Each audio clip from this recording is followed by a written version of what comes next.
and Muizenberg. When the swell is on, the adrenaline is on, and then egos are high, and then there's just so much space in the water. You can't have Exactly. 100 people in the lineup. So when that happens, There's Emily now riding. nice, up and riding in the back. That must make you proud to see them standing on the board. Yeah, it's so lucky. And my son surfed.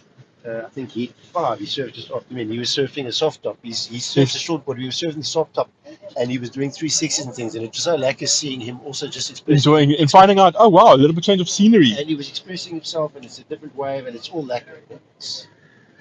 Again, that's why we're here. That's why we surf.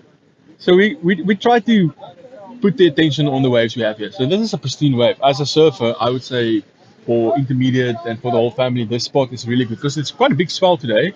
If you just take a 20-minute drive around the point to St. Helena Bay at Heaven, you're going to get to leash snap today. Yeah.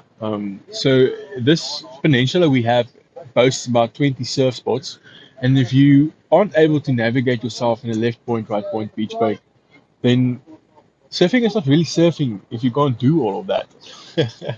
So we try to bring the idea to home that the waves don't care where you go, what you do, where you go. At the end of the day, it's the ocean. If you can't physically navigate the ocean, it's not surfing.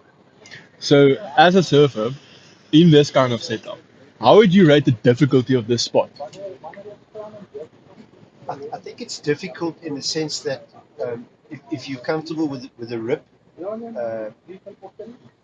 I think the rip can be quite intimidating for beginners. But if you can manage the rip and you don't panic by the fact that you're getting pulled out, Yes. I think it's probably intermediary from a difficulty. You say a 5 Yeah, out of 10. I'd say about a 5. Pretty much where we put it as well. Yeah. Nice. We're on par there. Yeah, so this rip is one of the beautiful things about the spot because it's consistent, it's always there, and it's exactly as you say. There's a fear element in it. I always tell people you don't know what it feels like being afraid of heights until you're there, and you feel what it makes in you.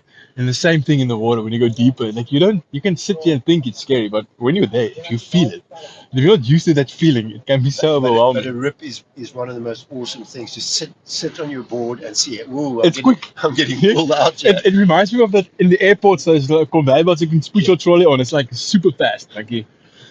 So the rip is the first thing that we teach kids, and that's why we start here at this break to let them know this is a rip. Because most of the beaches has like rip currents that changes with the seasons and with the weather. So then you have to understand what it feels like and what it looks like. So this is just a consistent place where you can say, oh, so that's what the water looks like when it's like a river. This is the movement. This is the feeling. Okay, cool. So then we move up to the bank. There's a nice little right